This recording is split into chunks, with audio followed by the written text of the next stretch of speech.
నువ్వు కానీ నీ భార్య కానీ ఎప్పటికైనా ఒక మనిషి మేము తుస్కారంగా తోసేసేది పెట్టకాకండి. ఇది నేర్చుకోండి ముందుగా. అది ఆ ఎన్ని చెప్పలేదు అంటున్నది. మీ ఇంట్లో పరిస్థితి కాదు, వాళ్ళ ఇంట్లో పరిస్థితి అంటే ఇప్పుడు ఒకటి చెప్తాంటావా, ఒకరి బిడ్డను ఒకరు సాకాలంటే ఇబ్బంది. మేము కాదు సాగనం. వాళ్ళ అమ్మ ఒక ఇంటికి ఇచ్చిగా పోయింది, వాళ్ళందరూ నలుగురు ఒప్పుకోవాలా మీ అక్క కూతురు సాకాలని. అంటే వాళ్ళు ఒప్పుకోకుండా అమ్మ తీసుకుపోయి పెట్టుకుంటే ఆ అమ్మ ఇంటికి ఇక్కడికి రావాలా పుట్టింటికి.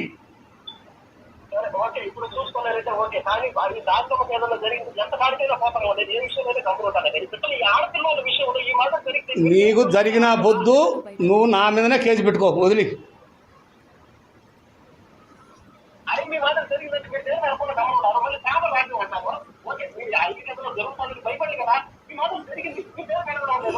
ఎందుకు అడగల? మేము జరిగుంటే కదా అడగను, జరిగుంటే కదా. జరగనిదే ఊరికే ఎందుకు అడగాల? ఏం పని ఉండి అడగాల?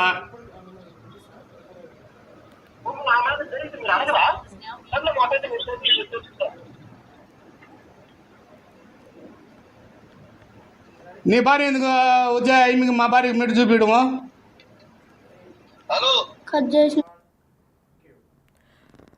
రైట్. అయితే ఈ చంద్రకళ విషయంలో మనం చూస్తున్నాం బ్రేకింగ్ న్యూస్లో తను వీడియో కాల్ అయితే మాట్లాడిన తర్వాతే కువైట్ నుంచి తను హైదరాబాద్కి వచ్చి హైదరాబాద్ నుంచి మళ్ళీ ఎయిర్పోర్ట్ నుంచి కడపకి వెళ్ళి తను హత్య చేయడం అయితే జరిగింది. అసలు ఆ వీడియో కాల్లో ఏం మాట్లాడారు, దీని గురించి ఇంకొన్ని ఆసక్తికరమైన విషయాలు అందించడానికి మా ప్రతినిధి మధు గారు ఫోన్ ఇన్లో ఉన్నారు. ఒకసారి మాట్లాడదాం. మధు గారు చెప్పండి, తను హెచ్చరించినట్టయితే తెలుస్తోంది వీడియో కాల్లో. మా కూతురు జోలికి వచ్చిన తర్వాత కూడా మళ్ళీ మీరంతా అజాగ్రత్తగా చూసుకున్నారు, నా కూతురికి ఏమైనా అయితే అసలు ఊరుకునేదే లేదని చెప్పిన తర్వాత తను చంద్రకళ ఏం స్టాండ్ తీసుకుంది?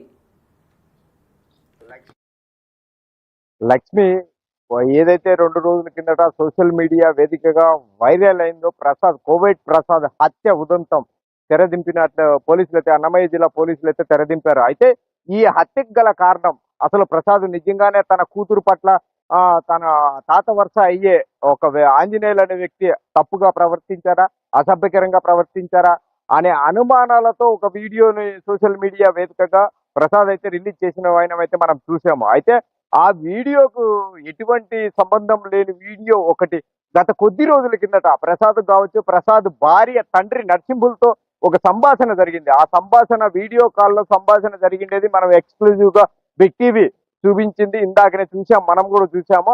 ఆ వీడియో కాల్లో గత నెల జరిగిన సంభాషణ అది.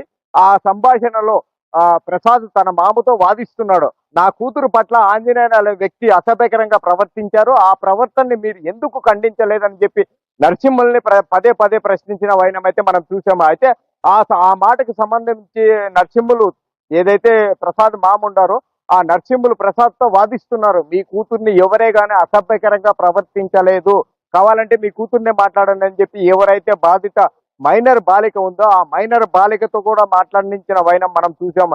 ఆ బాలిక కూడా నన్ను ఎవరే గానీ అసభ్యకరంగా మమ్మల్ని పట్టుకోలేదు, అలాగే నేను ఆడుకుంటూ వెళ్తున్న క్రమంలో న్యాచురల్ గా క్యాజువల్ గా సాదాసీదాగానే తగిలింది, అంతే తప్ప నన్ను ఎవరు బలంగా పట్టుకోలేదు, బలంగా బలాత్కారం చేయలేదు అనే కోణంలో ఆ అమ్మాయి కూడా ఎవరైతే బాధిత మైనర్ బాలిక ఉందో ఆ బాలిక కూడా చెప్తున్న వైనమైతే మనం చూసాము. ఇవన్నిటికీ ఈ హత్య జరగడానికి గల కారణము తన కూతురు పైన అసభ్యకరంగా ప్రవర్తించారనే ఉద్దేశంతోనే తనను హత్య చేశానని చెప్పి ప్రసాద్ వాపోయారు. అయితే ఏది నిజం, అసలు నిజంగానే తన కూతురు పట్ల అసభ్యకరంగా ప్రవర్తించాడా అనేది ఈ వీడియోలో స్పష్టంగా అర్థమవుతుంది. అయితే ఈ హత్యకు గల కారణము ఎవరైతే చనిపోయారో వాళ్ళ కోడలు లక్ష్మితో బిగ్ టీవీ ఎక్స్క్లూజివ్ గా మాట్లాడే ప్రయత్నం చేసినప్పుడైతే క్లియర్ కట్ గా చెప్తుంది, గత సంవత్సరం నుండి మా కుటుంబాలు ఈ 2 కుటుంబాల మధ్య తగాదాలు ఉన్నాయి, ఆ తగాదాల వల్లనే మనసులో పెట్టుకొని కేవలం ఆ తగాదాల వల్లనే ప్రసాద్ ఎవరైతే కోవిడ్ ప్రసాద్ ఉండారో ఆ ప్రసాద్ మా మామయ్యని పక్కా ప్లాన్ ప్రకారము తనను హత్య చేసి మళ్ళీ తిరిగి కోవిడ్ కి వెళ్ళిపోయారనే కోణంలో లక్ష్మి వాపుతుంది. అయితే ఈ కేసుని ప్రత్యేకంగా బిగ్ టీవీ ఎక్స్క్లూజివ్ గా చాలా సీరియస్ గా తీసుకుని అసలు నిజాలు ఏంటి అనేది గత 24 గంటల నుండి పదే టీవీలో ప్రచురణ చేయడం జరిగింది. ఈ కేసు ఈ హత్య వెనక ఏంటి నిజం అనేది ప్రత్యేకంగా దృష్టి సారించి బిగ్ టీవీ ఎక్స్క్లూజివ్ గా ఆ ఆ, హత్య జరిగిన ప్లేస్ కి వెళ్ళింది. అలాగే ఆ హత్య జరిగేటప్పటికి హత్య జరగక మునుపు ఎవరైతే ప్రసాద్ కావచ్చు, ఆ చంద్రకళ కావచ్చు, ఏదైతే పోలీస్ స్టేషన్ ఉందో ఆ పోలీస్ స్టేషన్ లో ఫిర్యాదు చేసినప్పటికీ కూడా మా ఫిర్యాదు అందుకోలేదు అనే కోణంలో కూడా మాట్లాడడం జరిగింది. ఆ పోలీస్ స్టేషన్ కూడా వెళ్ళి బిగ్ టీవీ ఎక్స్క్లూజివ్ గా అక్కడ ఏం జరిగిందనే నిజ నిర్ధారణ చేసుకునింది. అలాగే ఆ ఎవరైతే ఈ కేసుకు సంబంధించి ఐఓ వెంకటేశ్వర్లు సిఐ ఉన్నారో ఆ సిఐని కూడా ప్రశ్నించడం జరిగింది. అలాగే ఈ పోలీస్ స్టేషన్ కి సంబంధించి ఎవరైతే డిఎస్పీ ఉన్నారో సుధాకర్ గారు, సుధాకర్ తో కూడా ఎక్స్క్లూజివ్ గా big TV face to face మాట్లాడే ప్రయత్నం చేసింది. ఎక్కడే గాని ఈ హత్యకు సంబంధించి తనను కూతుర్ని వేధించినట్లయితే ఎక్కడే గాని మాకు ఫిర్యాదు ఇవ్వలేదు. అలాగే ఫిర్యాదులో కూడా ఎక్కడ పొందుపరచలేదు. అలాగే గతంలో కూడా తన కూతుర్ని ఈ విధంగా అత్యాచార యత్నం చేశారనే ఆరోపణలు కూడా మా దగ్గర ప్రస్తావించలేదు. కేవలం మా కూతుర్ని మా దగ్గర వాళ్ళ దగ్గర నుంచి మాకు అప్పచెప్పండి అనే ఉద్దేశంతో మాత్రమే మా దగ్గర మాట్లాడినారు అనే ఉద్దేశంగానే మాట్లాడారు. అయితే తన కూతురు కువైట్ ప్రసాద్ రిలీజ్ చేసిన వీడియోలో అయితే తన కూతురు స్పష్టంగా ఎక్కడెక్కడ ముట్టుకున్నారు, ఎలా తనకి అన్యాయం జరిగిందో స్పష్టంగా తెలిపి తను ఎమోషనల్ అవ్వడం కూడా మనం చూస్తున్నాం బిగ్ టీవీ స్క్రీన్ పైన నిన్న వచ్చిన న్యూస్ లో. మరి తను ఇప్పుడు బలవంతంగా నాన్న నన్ను ఏం చేయలేదు అని చెప్పారు అంటే ఆ ఇంట్లో గల వారు పాపని బెదిరించినట్లు ఏమన్నా ఛాయలు కనిపిస్తున్నాయా? అయితే లక్ష్మి, ఈ వీడియో గత నెల 14వ తేదీ నుంచి 16వ తేదీ మధ్యలో ఈ వీడియో కాల్ మాట్లాడినట్లయితే మనకు తెలుస్తుంది. అయితే ఈ వీడియో కాల్లో బలవంతంగా ఎవరైతే బాధిత మైనర్ బాలిక ఉందో ఆ బాలిక పట్ల ఎవరే గానీ బలవంతంగా చెప్పించినట్లయితే కనపడడం లేదు. ఆ బాలికనే ఈ వీడియో కాల్లో వాళ్ళ నాన్న ఎవరైతే వాళ్ళ తాత ఉన్నారో తండ్రితో గట్టిగా మాట్లాడడము, ఆ అమ్మాయి అది చూసి భావోద్రేకానికి గురి కావడము, ఆ భావోద్రేకానికి గురైన సమయంలో ఏడుస్తూ నన్ను ఎవరే కానీ ముట్టుకోలేదు, నేను ఆడుకుంటూ వెళ్తున్న సమయంలో తాత చెయ్యి మాత్రమే తగిలింది నాకు అన్నిట్లో ఆరోపిస్తుంది లక్ష్మి. అయితే మనం బిగ్ టీవీ స్క్రీన్ పైన విజువల్ అయితే చూస్తున్నాము.